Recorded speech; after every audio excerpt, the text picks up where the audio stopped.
Bonjour à tous.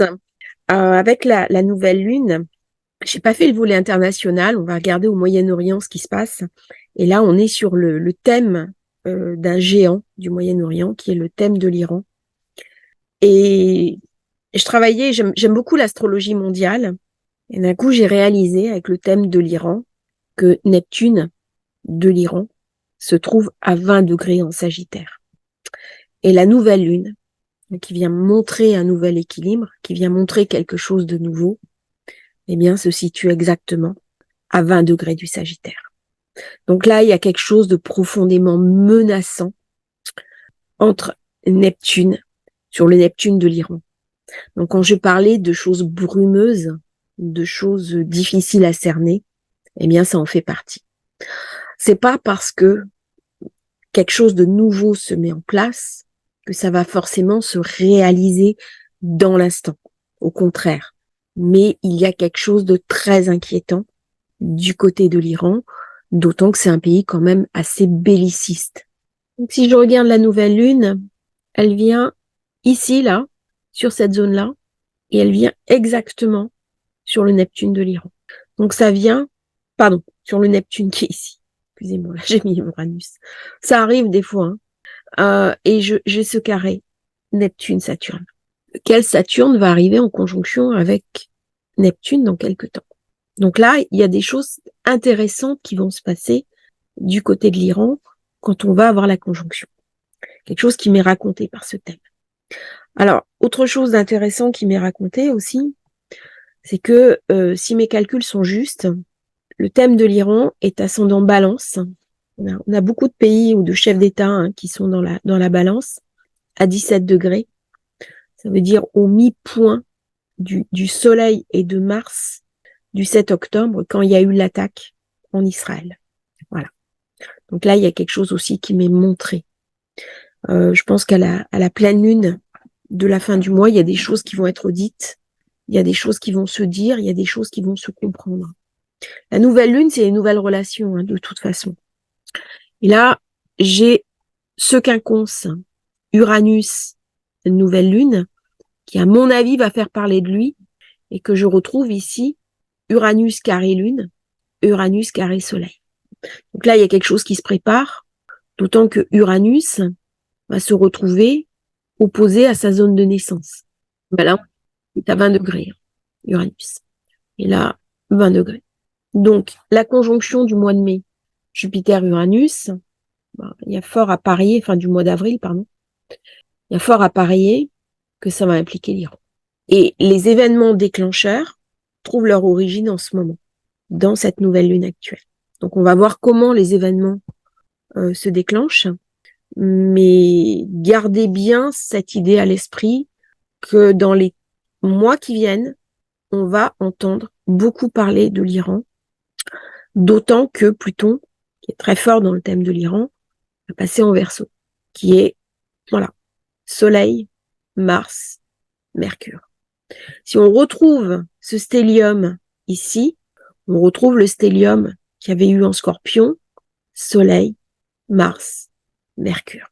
Et là, c'est quelque chose qui pour l'instant est neptunien, donc c'est pas encore montré, c'est pas encore révélé, mais c'est quelque chose qui rapidement va émerger. On va regarder un petit peu les autres forces en présence par rapport à cette nouvelle lune. Alors, si on continue sur les tensions au Moyen-Orient, la nouvelle lune, elle se passe au niveau du thème astral du Hamas. Je vais pas le publier parce que c'est un petit peu délicat. Au mi-point, donc vous avez le Soleil qui est là et Saturne qui est là. Et la nouvelle lune se passe exactement au mi-point. Moi, il se trouve que c'est ce que disent les journalistes en ce moment, c'est le Hamas qui est au niveau communication à la main. Il y a un amas en Sagittaire. Mais dès que le Soleil va passer ici, Neptune se trouve à 6 degrés du Capricorne. Donc là, on va arriver sur quelque chose de beaucoup plus flou et de beaucoup plus compliqué. Parce que ça, c'est le thème d'Israël. Israël est régi par le cycle Neptune-Jupiter. Il y a un Jupiter qui est très fort en Sagittaire. Et pour l'instant, eh bien, Israël n'est pas concerné par la nouvelle lune. Donc c'est autre chose. Alors j'ai regardé aussi le thème de la Palestine, parce que il y a une proclamation par Yasser Arafat, donc on a le thème. Il n'y a rien qui se passe au niveau de la nouvelle lune. Donc les événements au Moyen-Orient concernent plus l'Iran et comment l'Iran va s'impliquer dans les mois qui viennent par rapport aux événements du Moyen-Orient. C'est un petit peu ça, je pense, ce côté Neptune hein, qui est ici. Parce que là, ok, il y a eu l'attaque, mais ce qui va déterminer cette nouvelle lune sur le conflit du Moyen-Orient, c'est comment l'Iran va se positionner. Je vais arrêter le partage. Alors, c'est difficile de parler du Moyen-Orient sans aborder les États-Unis.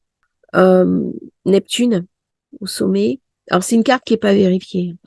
Comment dire, les cartes sont pas vérifiées. C'est-à-dire, je prends une carte qui se trouve sur Internet et je l'applique.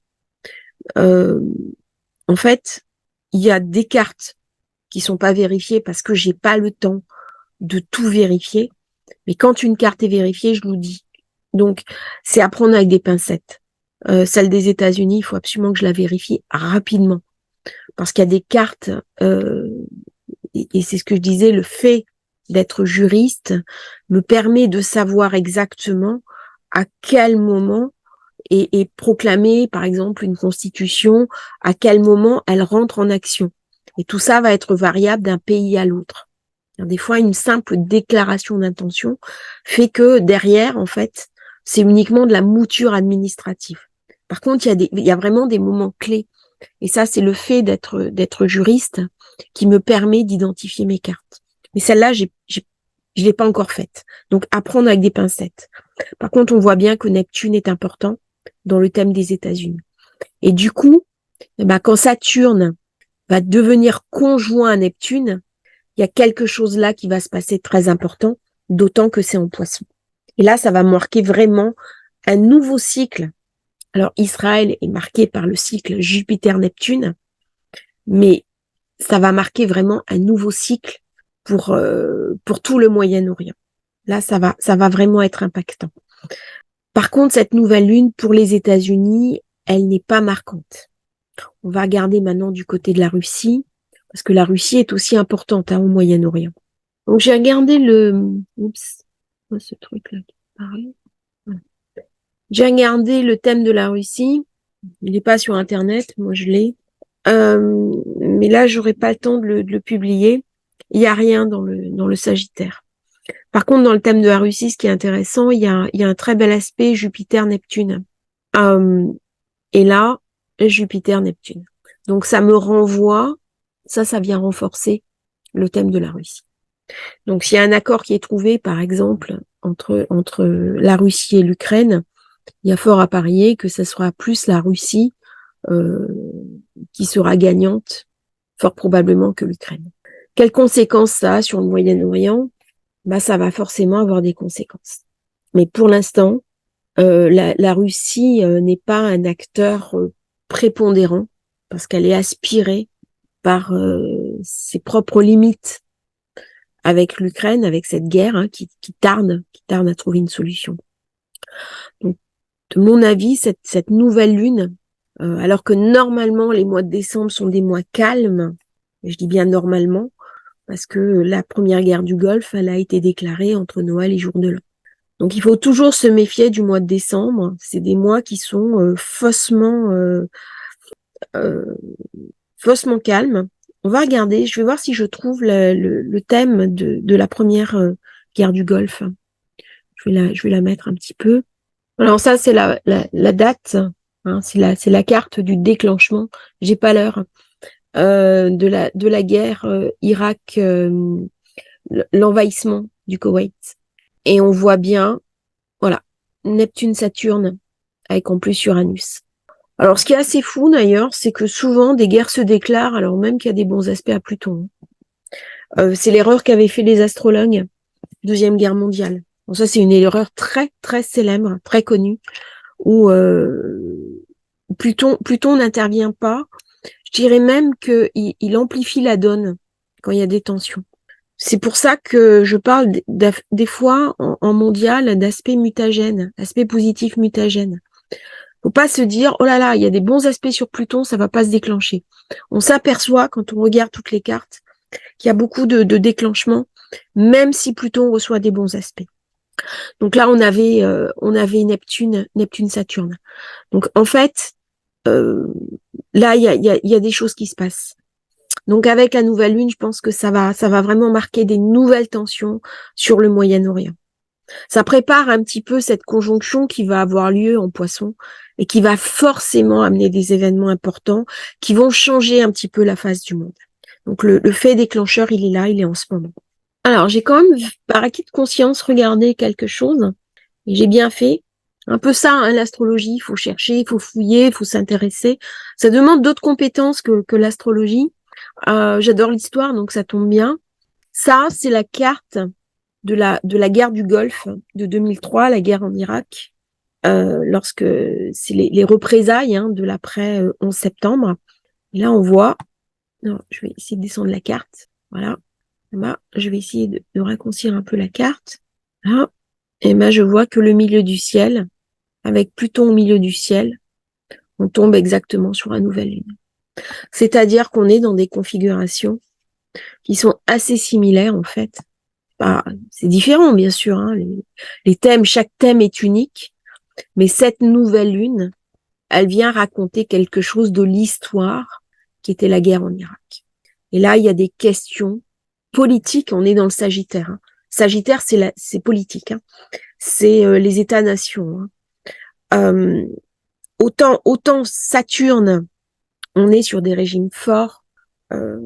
Autant Jupiter, c'est État-nation, voire même fédéralisme, hein, comme aux États-Unis. Et bien là, il y a quelque chose qui m'est raconté de cette époque de 2003. Donc, vous voyez qu'il y a quand même des menaces qui pèsent sur le monde. Et cette nouvelle lune, que je trouvais très brumeuse sur Neptune, eh bien, en fait, elle s'éclaire petit à petit par ce carré soleil-lune. C'est-à-dire, ça m'a demandé un travail plus approfondi. Alors, pourquoi je me suis beaucoup intéressée à cette nouvelle lune par rapport à Neptune? La pleine lune, ça va être pareil. Hein. Neptune va être très important. Au Moyen-Orient, il y a le pétrole. Il y a le pétrole, il y a encore l'énergie. On est en train d'envisager au niveau collectif de sortir dans cette ère de domination du pétrole, mais on n'y est pas encore. Et là, il y a vraiment quelque chose qui vient encore nous être raconté. Alors, faire de l'astrologie mondiale, c'est pas évident. C'est pas évident, et je vous explique pourquoi, parce que beaucoup de cartes ne sont pas bonnes, mais si vous avez les bons référents, on peut arriver à avoir des choses très intéressantes. Alors, il y a un clivage aussi entre les astrologues, le sidéral et le tropical. Sidéral qui disent on peut pas prédire avec l'astrologie tropicale. Bon, je suis pas aussi ferme que ça. Si on a les bons référents, on peut tout à fait prédire, parce qu'en fait tout se décale. Donc on garde les aspects interplanètes et tout va se décaler.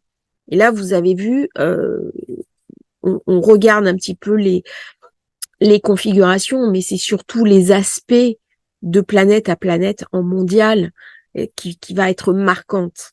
Hein. Donc, je suis plus mesurée sur le conflit entre le tropical et le sidéral. Après, je fais un peu de sidéral aussi, mais si vous prenez un système et que vous le déplacez complètement vers un autre, en fait, vous déplacez tout. Donc, que vous utilisiez un système ou l'autre, oui, pour la coloration des planètes dans les maisons, c'est vrai, ça marche comme ça. Sauf qu'il y a de plus en plus d'astrologues qui s'intéressent principalement, et je dis bien principalement, aux interactions des planètes entre elles. C'est-à-dire que on regarde un petit peu ce qui se passe au niveau des signes, c'est clair, mais c'est quand même la planète et les interactions entre planètes qui vont jouer au niveau mondial. Voilà, j'espère que cette vidéo sur le Moyen-Orient et la nouvelle lune et le Moyen-Orient vous aura intéressé. N'hésitez pas à liker, à vous abonner à la chaîne. Si vous avez envie de commander votre thème de naissance, eh bien, je vous mets le lien en description. Si vous voulez faire aussi un don à la chaîne, j'ai reçu des dons. Je remercie tous les donateurs. Ça encourage. Ça me permet d'acheter aussi des logiciels, de faire des choses pour la chaîne et puis que tout le monde puisse en bénéficier, en profiter. Merci pour votre fidélité. À bientôt pour un nouveau partage sur Astrologie Facile.